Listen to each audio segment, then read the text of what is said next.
ओम शांति। आज मीठे बाबा की जो मुरली है ये 18 जनवरी की मुरली है, 18 जनवरी 2003 की। और जनवरी मास तपस्या का भी मास है। 18 जनवरी स्मृति दिवस भी है, लेकिन स्नेह का दिवस भी है। आप हर 18 जनवरी की मुरली अगर पढ़ेंगे सुनेंगे तो वो शुरू स्नेह से ही होती है, क्योंकि बाबा कहता है कि बाबा अपने स्नेही बच्चों को देख रहा है और आज के दिन अमृत वेले से भी पहले सबकी स्नेह के बोल, स्नेह की मालाएं, स्नेह के भाव बाबा तक पहुंच गए। और हम सब अनुभवी हैं कि आगे पीछे हम कभी थोड़े से ढीले भी हो जाएं, लेकिन 18 जनवरी का दिन चाहे कोई मधुबन में है, देश में है, विदेश में है, अमृत वेले से भी पहले 4 बजे से भी पहले उठ करके बाबा से मीठी मीठी रूह रिहान कर रहा होता है। चाहे जिसने साकार की पालना ली है या अव्यक्त की पालना ली है, क्योंकि शिव बाबा से भी प्यार है तो ब्रह्मा बाबा से भी प्यार है। और बाबा कहते स्नेह एक ऐसी अटूट शक्ति है जो हमें सहज योगी बना देती है। वैसे तो ये जीवन शायद बहुत मुश्किल हो जाता, त्याग का जीवन लगता, लेकिन स्नेह के आगे कुछ मुश्किल नहीं लगता। दुनिया में भी कहते हैं स्नेह के आगे कोई सैक्रिफाइस मुश्किल नहीं लगता। वो सैक्रिफाइस लगता ही नहीं है, वो त्याग लगता ही नहीं है। जिससे प्यार होता है उसके लिए वो त्याग नहीं लगता, उसके लिए वो चीज़ करने की दिल होती। तो बाबा से भी हमें इतना सब कुछ मिला कि फिर उसके रिटर्न में हमें कुछ भी ऐसा नहीं लगा कि हमने त्याग किया। भले दुनिया को लगता होगा, लेकिन हमें तो वो प्यार प्यार में कब हो गया। चाहे वो विकारों का त्याग था, कमी कमज़ोरियों का त्याग था, पुरानी बातों का त्याग था, कब हो गया पता ही नहीं चला। तो बाबा ने कहा स्नेह बहुत अटूट शक्ति है। ये स्नेह ही आपके लिए वरदान का रूप बन जाता है, क्योंकि स्नेह से ही मेजॉरिटी का जन्म होता है।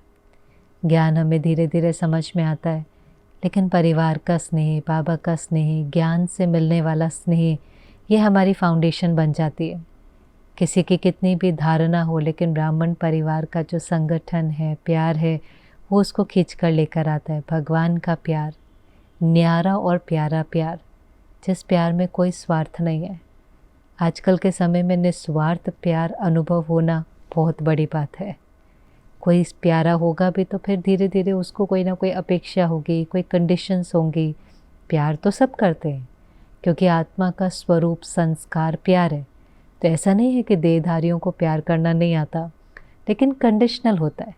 उनके अनुसार होंगे, उनकी बात मानेंगे, उनके मर्जी के अनुसार होंगे तो बहुत प्यार करेंगे, बहुत प्रिविलेजेस देंगे। लेकिन अगर थोड़ा भी उनके अनुसार नहीं होगा तो फिर लौकिक दुनिया में हम सभी अनुभवी हैं, चाहे वो वर्क प्लेस हो, कहीं पर भी हो, फिर कोई ना कोई अपेक्षाएं, फिर हर्ट होना, फिर तंग करना, वो सब कुछ भी चलता है। इसलिए फिर बहुत जब दुखी हो गए और सच्चे प्यार को ढूंढते ढूंढते जब भगवान का वो निस्वार्थ प्यार आत्मा अनुभव करती है तो जैसे भरपूर हो जाती है। और बाबा ने कहा ऑटोमेटिकली सर्व आकर्षणों से उपराम हो जाती है। ये प्यार ऐसा है कि जितनी बाकी सर्व आकर्षण होती है ना, ये चाहिए, ये चाहिए, ये चाहिए, इच्छाएं, आकर्षण, चीज़ों की, वस्तुओं की, लोगों की, वैभव की, घूमने की, उस सब से वो आत्मा उपराम हो जाती है। और उसके दिल का गीत होता है, पाना था सो पा लिया। केवल बाप की याद से, बाप के मिलन से उसको अंदर में आता है, पाना था सो पा लिया। तो बाबा ने कहा भले आज बाकी शक्तियाँ मर्ज भी हो, लेकिन स्नेह की शक्ति आज विशेष इमर्ज रूप में रहती है। फिर बाबा ने कहा देखो आज स्मृति दिवस है, तो सिर्फ ब्रह्मा बाबा का स्मृति दिवस नहीं है। ब्रह्मा बाबा की याद तो है ही, 18 जनवरी ब्रह्मा बाबा की याद ना आए ऐसा तो नहीं है, लेकिन ब्रह्मा बाबा के साथ साथ जन्म से ही, ब्राह्मण जन्म से ही बाबा ने जो स्मृतियों की माला पहनाई है वो भी याद है। भूले हुए थे ना, माया ने तो सब कुछ भुला दिया था, फिर बाबा ने हमें स्मृति दिलाई। स्मृति माना याद दिलाना, मैं कौन हूँ, बाबा कौन है, आदि मध्य अंत क्या है, मेरा पाठ क्या है, मेरा कर्तव्य क्या है, सब कुछ बाबा ने याद दिलाया। तो बाबा ने कहा वो जो स्मृतियों की माला बाबा ने पहनाई वो याद है। फिर उसमें भी जो पहली स्मृति है, हम सबको पता है पहली स्मृति कौन सी, पहले दिन का पाठ स्मृति आई, अच्छा मैं ये शरीर नहीं हूँ, मैं आत्मा हूँ। कितना हमें आधा कल्प देहभान की आदत हो गई होती है। आईने में देखते हैं, शरीर को देखते हैं, लगता है यही तो मैं हूँ, लेकिन फिर समझ में आया नहीं, मैं आदि अविनाशी अमर अजर अविनाशी आत्मा हूँ। तो जैसे ही वो समझ मिलती है, कितना हल्कापन, कितना फ्रीडम की अनुभूति होती है। तो बाबा ने कहा वो स्मृति मिलने से ही कितना परिवर्तन आ जाता है, दृष्टि वृत्ति में परिवर्तन आ जाता है, आ ही जाता है। पहले जब तक आत्मा की समझ नहीं थी, अपने को शरीर समझते थे, तो दूसरे को भी शरीर देखते थे, उसके लेबल्स से देखते थे, उसी से उसको आइडेंटिफाई करते थे। कोई गोरा है, कोई काला है, कोई पोजीशन वाला है। सारा का सारा जो खेल था, कोई सुपीरियर है, कोई इन्फीरियर है। भाई भाई की दृष्टि तो थी ही नहीं। दृष्टि में ये था, ये अपना है, ये पराया है, वही दृष्टि थी। और वृत्ति में भी अनेकों की कमज़ोरियाँ थी। फिर वृत्ति में धीरे धीरे समझ में आया कि हर आत्मा ओरिजिनली तो प्योर है, हर आत्मा ओरिजिनली तो वो सतो प्रधान है, शांति शक्ति प्रेम आनंद खुशी से भरपूर है। तो आत्मा का ज्ञान ही नहीं मिला लेकिन वो ज्ञान मिलने से, वो स्मृति आने से दृष्टि भी बदल गई और वृत्ति भी बदल गई। और साथ साथ बाबा ने कहा जब दृष्टि वृत्ति बदल गई तो एक अलग ही नशा चढ़ा, खुशी होने लगी। आप याद करो, जब शुरू शुरू में हमें पता चलता है कि मैं एक आत्मा हूँ, तो कैसे हम सड़क पर भी जाते हैं, सबको देखते रहेंगे, ये भी आत्मा है, ये भी आत्मा है। एक अलग अनोखी खुशी होती है। वो सारे के सारे जो बैरियर होते हैं, वो सारे के सारे जो लेबल्स होते हैं, वो टूट जाते हैं। पहली बार हम किसी को वो क्या है उसको रियलिटी में देखते हैं, तो एनर्जी का एक्सचेंज बहुत प्योर होता है। एनर्जी जो फ्लो होने लगती है, उसके अंदर बहुत प्योरिटी आ जाती है। तो बाबा ने कहा वो स्मृतियाँ याद हैं, क्योंकि जैसी स्मृति होगी वैसी समर्थी होगी। अब ये भी कनेक्शन है, जैसी स्मृति वैसी समर्थी। समर्थी माना शक्ति। भक्ति मार्ग में तो क्या करते हैं, वो सिमरन करते हैं। गुरु कोई मंत्र दे देता है, उसका सिमरन करते रहते हैं। हम लोग सिमरन नहीं करते। सिमरन करना माना एक ही चीज़ को रिपीट करना। तो हम कोई रिपीट नहीं करते, मैं आत्मा, मैं आत्मा, आत्मा आत्मा, लेकिन हम उसके स्वरूप में टिकते हैं। हम बार बार उस स्मृति में रह करके कर्म करते हैं। तो पहले होता है स्मृति, अवेयरनेस, फिर होता है समर्थी। जैसी अवेयरनेस होगी वैसी आत्मा के अंदर ताकत, समर्थी माना शक्ति आने लगेगी। और फिर होता है स्वरूप।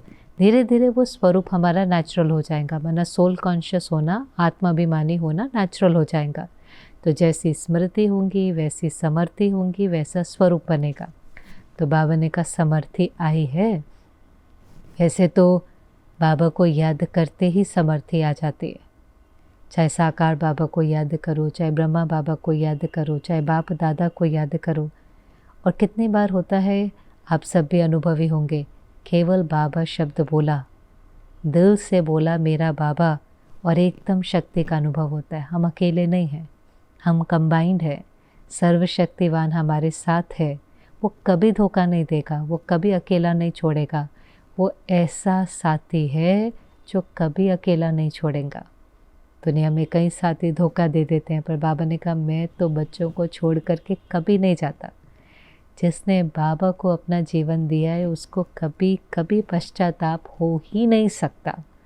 अगर होता है तो कोई उसकी कमी कमज़ोरी है, नहीं तो ऐसा साथी तो दुनिया में किसी को मिल ही नहीं सकता। तो केवल बाप की स्मृति आने से ही आत्मा के अंदर समर्थी आ जाती है। तो बाबा ने कहा जो समर्थी आपको मिली है, जो शक्तियाँ आपको मिली है, क्या वो औरों के साथ बांटेंगे नहीं? क्या उमंग नहीं आता कि हम कमज़ोर आत्माओं को शक्तिशाली बनाएं? वैसे भी दुनिया में किसी को भी पूछो क्या चाहिए, प्यार की शक्ति, शांति की शक्ति, खुशी की शक्ति, शक्ति तो चाहिए ना हर एक को। आत्मा इतनी निराश, हताश, डिप्रेस्ड है, हर एक को शक्ति चाहिए। तो बाबा ने कहा आपको आता नहीं है। और फिर क्योंकि जनवरी की मुरली है तो फरवरी में तो भारत में शिवरात्रि धूमधाम से मनाई जाती है। तो बाबा ने कहा सब शिवरात्रि की प्लानिंग कर रहे हैं, तो इस बारी क्या कमाल करेंगे? ऐसी कमाल करो कि सारी धमाल ख़त्म हो जाए। ऐसी कमाल करो कि जो आपके जो बेचारे भाई बहनें हैं उन्हों को समर्थी दो, उन्हों को शक्तियों की अंजलि दो। बाबा कई बार कहते हैं आपको उनकी आवाज़ नहीं सुनाई देती, इतने दुखी हैं। और जब दुख में होते हैं तो परमात्मा को भी याद करते हैं, पर कोई ना कोई अपने कुल देवी कुल देवता को भी याद करते हैं, गणेश हनुमान को भी याद करते हैं। तो वो कौन है?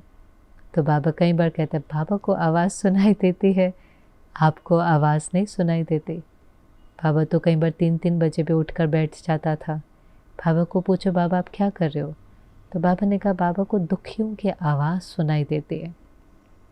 और हमें भी कई बार सुनाई देती है, ऐसा नहीं है, लेकिन जिनके साथ हमारा कनेक्शन होता है, हम थोड़ा हद में होंगे ना, तो अपने परिवार में अगर कोई दर्द में होगा तो हम 3 बजे भी उठ जाएंगे उसके लिए योग करने के लिए, सकाश देने के लिए।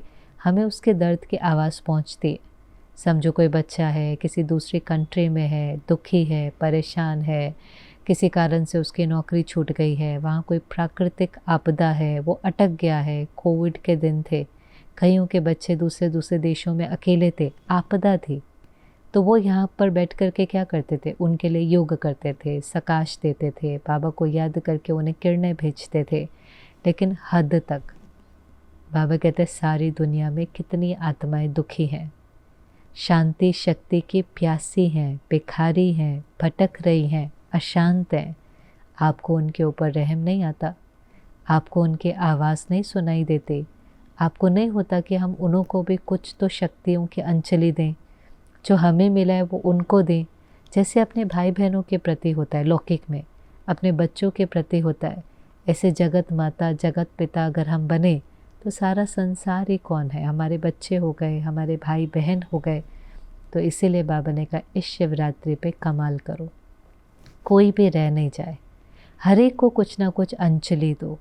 चाहे उन्हों को आप इतना भी परिचय दो कि हमारा बाबा आ गया है, मुख तो मीठा कराओ, संदेश तो दो, नहीं तो उल्हना देंगे कि आपने हमें क्यों नहीं बताया।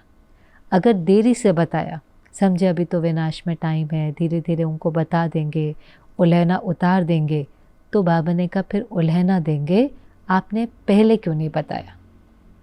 क्योंकि पहले बताएंगे, वरना उनके पास भी कुछ मार्जिन तो होनी चाहिए ना पुरुषार्थ करने की।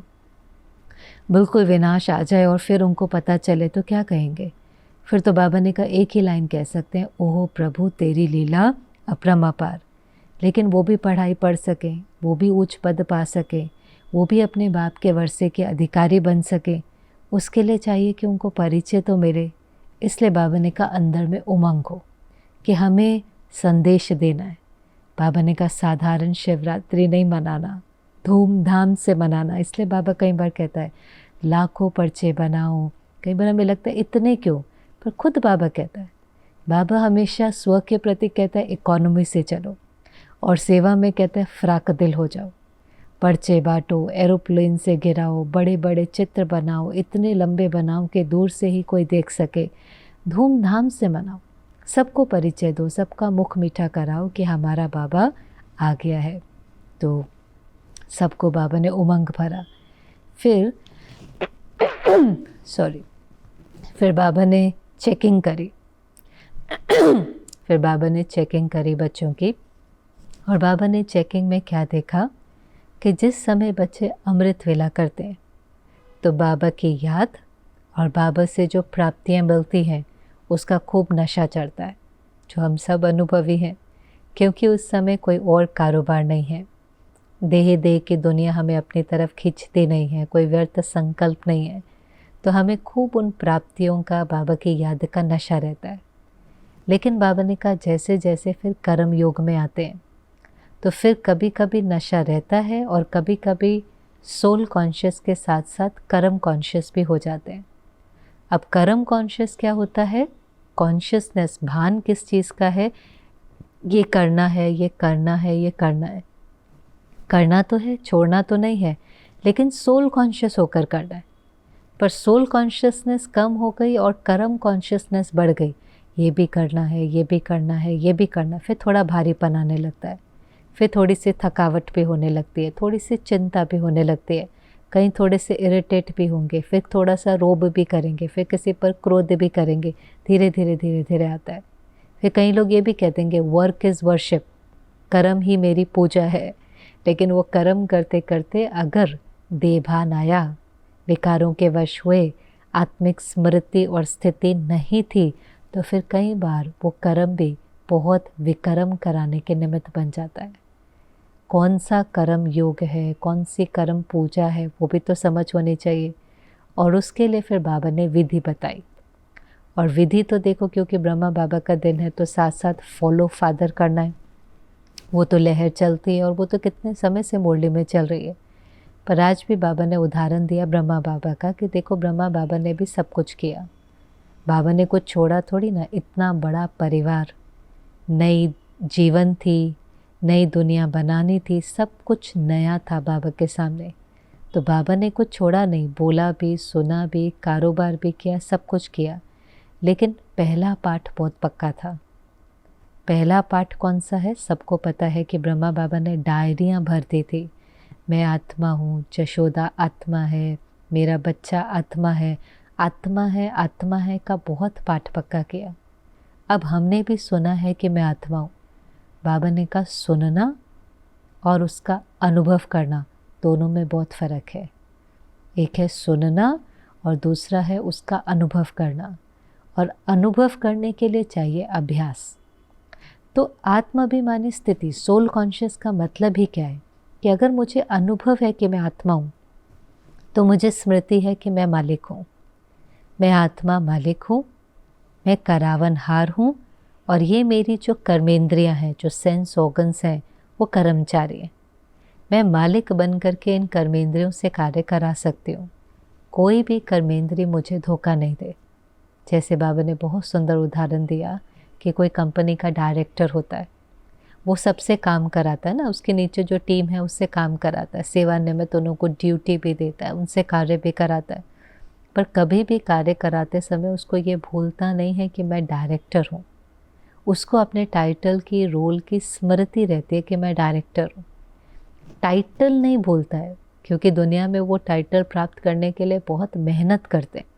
अब ऐसे ही बाबा ने हमें स्मृति दिलाई कि मैं आत्मा हूँ, पर हमें भूल जाता है कि करावनहार आत्मा है। और सिर्फ आत्मा नहीं, बाबा कहते मैं शक्तिशाली आत्मा हूँ, शक्तिशाली करावन आत्मा हूँ। मेरी कर्मेंद्रियाँ मेरा ऑर्डर माने। फिर नहीं हम कह सकते गुस्सा करना नहीं था, हो गया, गलत बोलना नहीं था, मुख से निकल गया, आँखों ने धोखा दे दिया, कानों ने धोखा दे दिया, मुख ने धोखा दे दिया, तो मालिक तो नहीं हुए ना।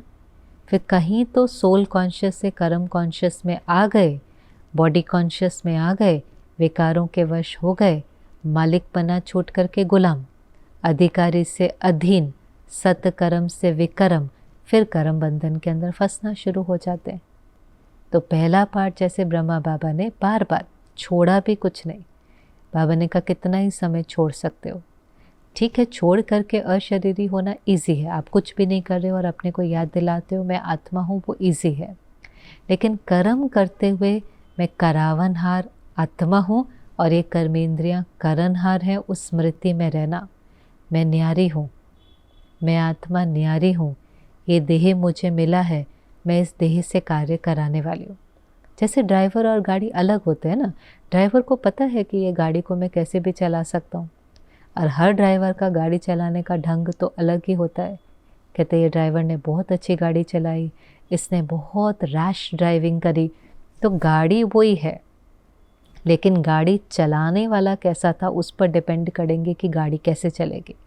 तो सबके पास यही कर्मेंद्रियाँ हैं, 2 आँखें हैं, 2 कान हैं, मुख हैं, हाथ हैं, पैर हैं, लेकिन इनसे क्या करना है वो डिसीजन होगा ड्राइवर का। वो आत्मा मालिक डिसाइड करेगी कि मुझे इनसे क्या करना है, इनसे किसी का स्वमान बढ़ाना है या किसी को गिराना है या किसी की विशेषताएं देखनी है या किसी की कमियों का वर्णन करना है, इनसे क्या करना है वो आत्मा मालिक होकर डिसाइड करेगी। तो ड्राइवर बहुत अच्छा होना चाहिए।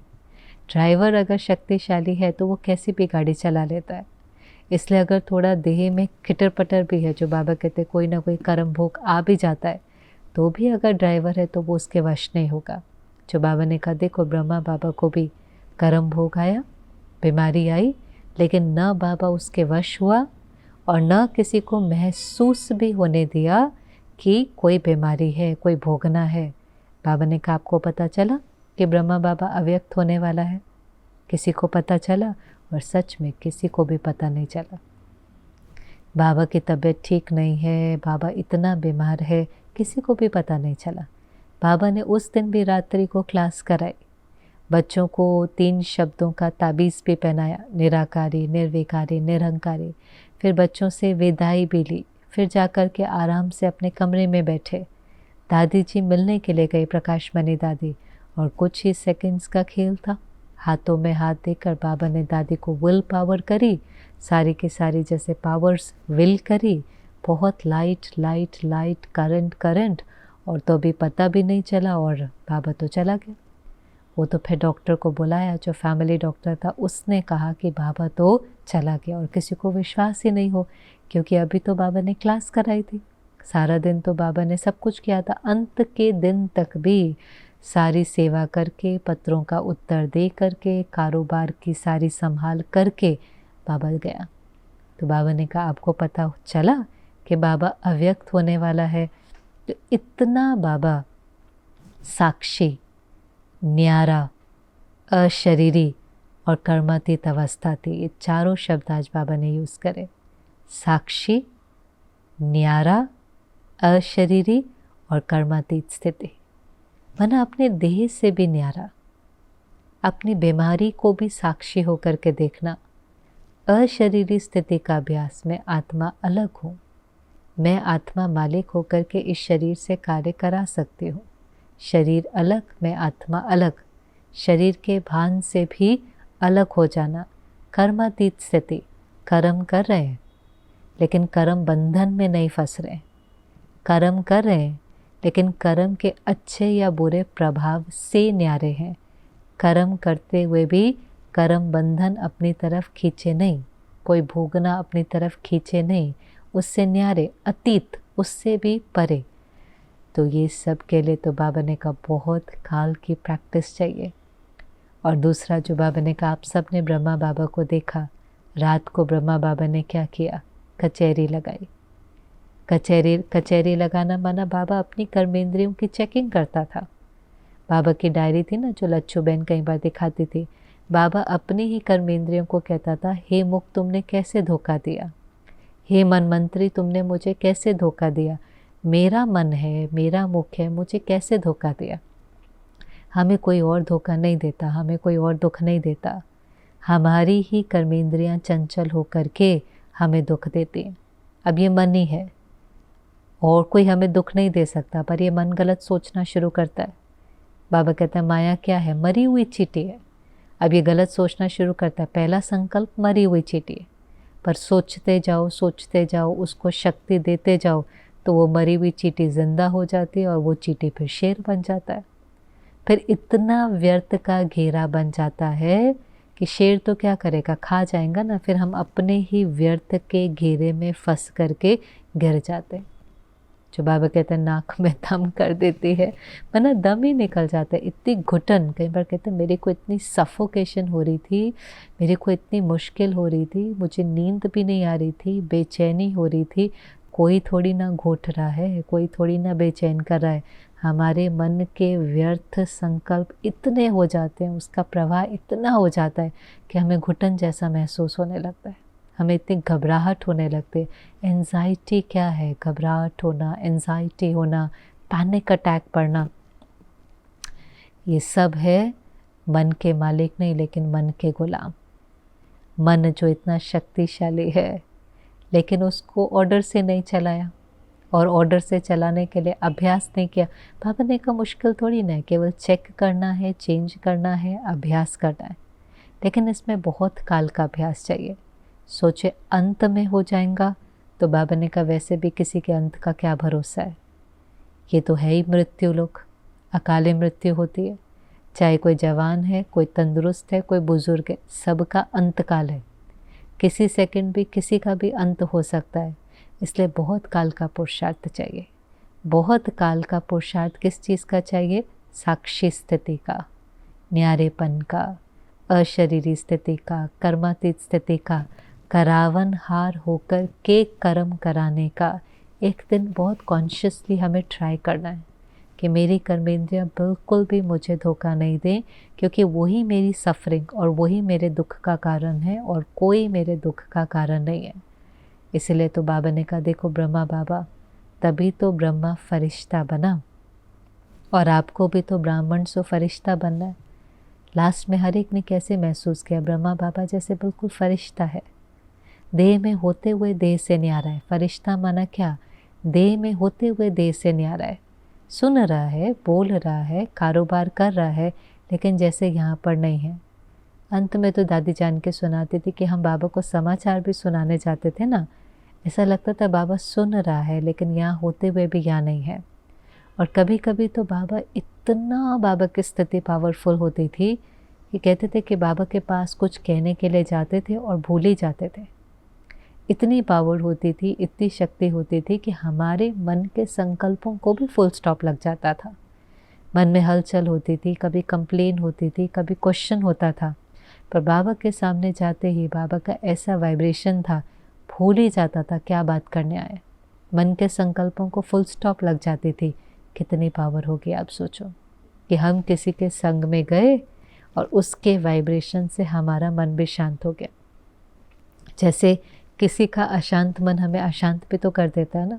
कहा मैं तो ठीक ठाक था, उसने बोला ही ऐसे, उसने कहा ही ऐसे, तो उनकी अशांति हमें अशांत कर देती है।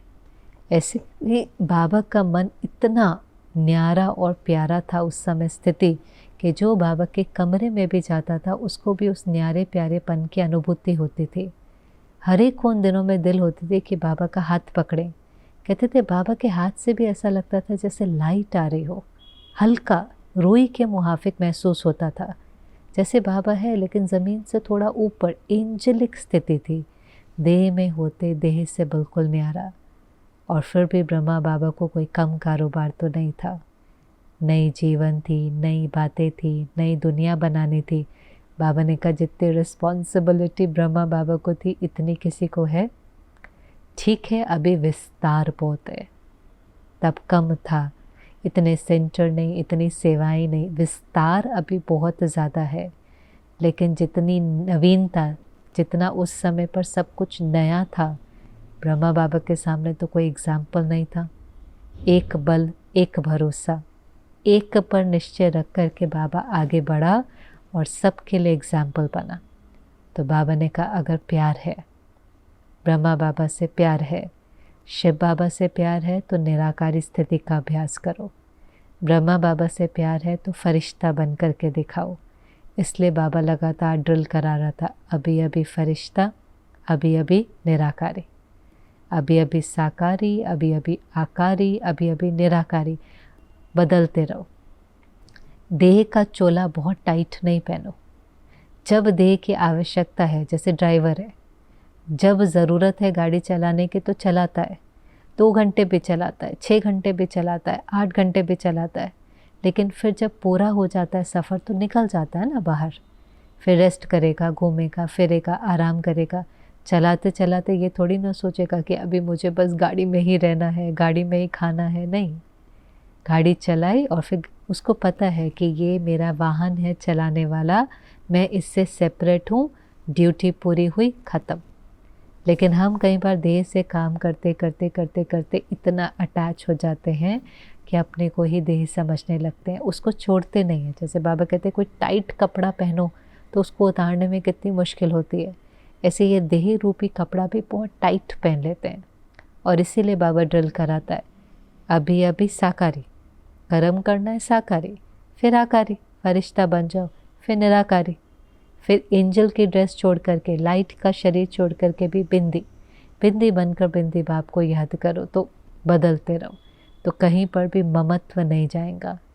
और इसलिए बाबा ने कहा अभी सारे हद के किनारे छोड़ो। मनसा वाचा कर्मना संबंध संपर्क सब में हद के किनारे छोड़ मुक्ति और जीवन मुक्ति पाना है।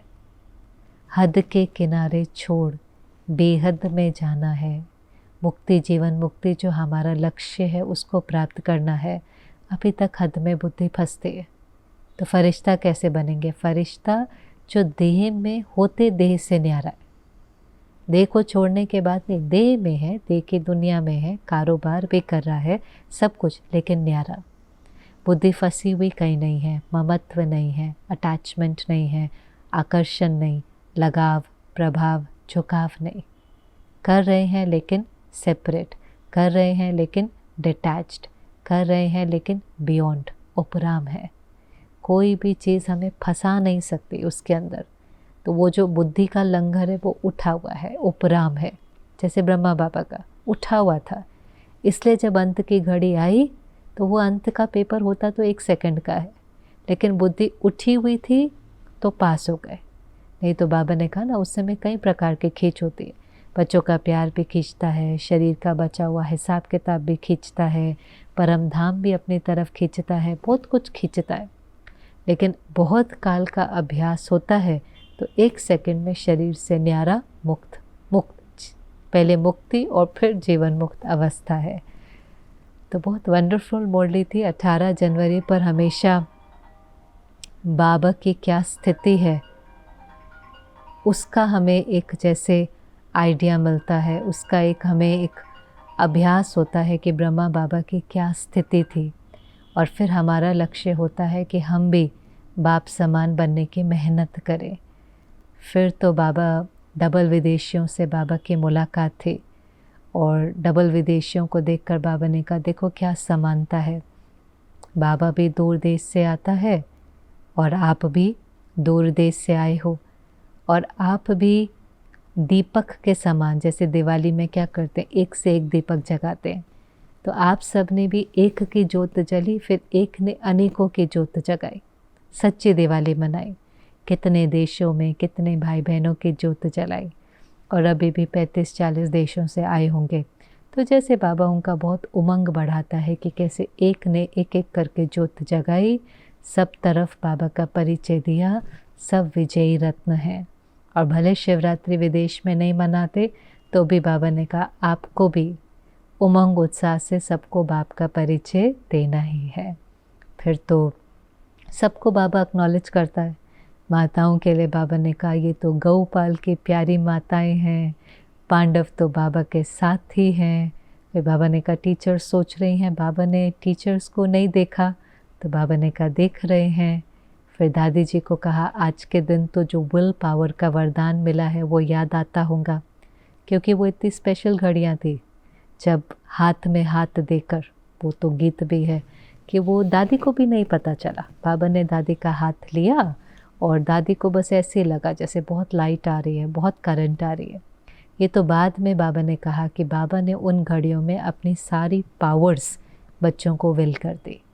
जैसे शुरू में बाबा ने अपना सारा धन विल किया था, ट्रस्ट बना करके सारा धन विल किया था, और अभी बाबा ने अपनी सारी शक्तियाँ बच्चों को विल कर दी। इसलिए ये स्मृति दिवस बहुत वरदानी दिवस होता है।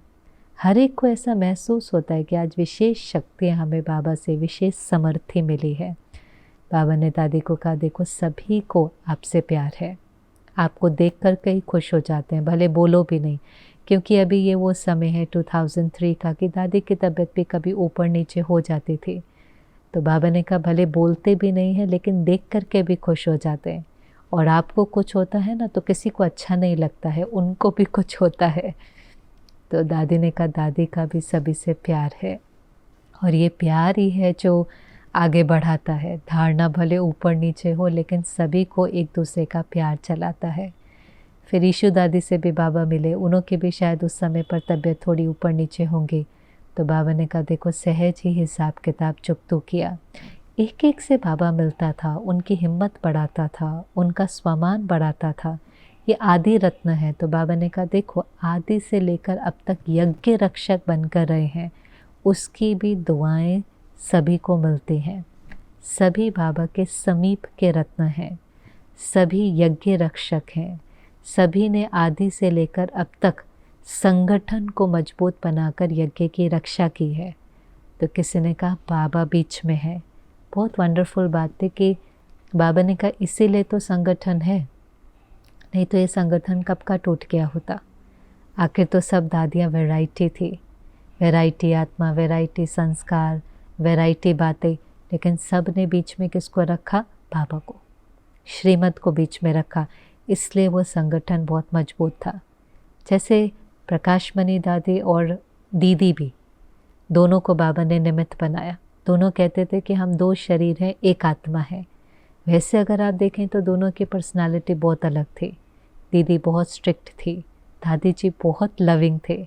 और कई बार क्या होता है, जब हम को कोई काम कराना होता हम एक के पास जाते हैं, समझो दीदी ने मना किया, फिर जाएंगे दादी जी के पास। लेकिन उन्हों का आपस में इतनी यूनिटी थी कि दादी जी कहती थी अगर दीदी ने कहा है तो दादी जी दीदी से राय करके आपको बताएंगे। अगर एक ने कोई बात कह दी तो उसको रिगार्ड देना है, मैं सीनियर हूँ या वो सीनियर है, या उसने ऐसा कहा तो मैंने ऐसे नहीं। संगठन में यूनिटी, आदि से जो दादियों की यूनिटी थी, भले कितने कितने वर्ष कोई कहीं सेवा में होंगी, कहीं कहीं सेवा में होंगी, फिर भी जब मिलते थे, लंदन से जान के दादी आती थी, कहती थी पहले मुझे गुलजार दादी को मिलने के लिए जाना है। मतलब इतना उनका आपस में प्यार, इतनी उनकी यूनिटी थी कि जो पुराने उन्हों को याद होगा कि केवल त्रिमूर्ति दादियों को देख लेते थे तो ही भरपूर हो जाते थे, तो ही वो बाबा का एक जैसे प्रत्यक्ष एग्जाम्पल था। तीनों का आपस में लास्ट के समय, ऐसे तो बहुत दादियाँ थी पर गुलजार दादी, जानकी दादी, प्रकाश मणि दादी की भी यूनिटी हमने कितने नज़दीक से देखी है। तो बहुत ही वंडरफुल मुरलियाँ होती हैं, बार बार जब पढ़ते हैं तो उसके अंदर की गहराई, क्योंकि परमात्मा बुद्धिवानों का बुद्धिवान है, ज्ञान का सागर है, हर बात के अंदर बहुत गहराई होती है। इसलिए बार बार अव्यक्त मुरली को स्टडी करें और जो बाबा कहना चाह रहा है उसको पहले समझें, उसको जीवन में धारण करें, और कम से कम कोई एक पॉइंट मुरली से ज़रूर लें जिसको हम हफ्ता भर प्रैक्टिस करेंगे। चाहे वो यही थी कि हम कर्मेंद्रियों को ऑर्डर से चलाएंगे, स्मृति स्वरूप बनेंगे, संगठन को मजबूत बनाएंगे। तो जो पॉइंट आपको अच्छे लगे उसको स्मृति में भी रखें, कमेंट्स में भी नीचे लिखें, और उसको बहुत काल के लिए प्रैक्टिस भी ज़रूर करें। ओम शांति।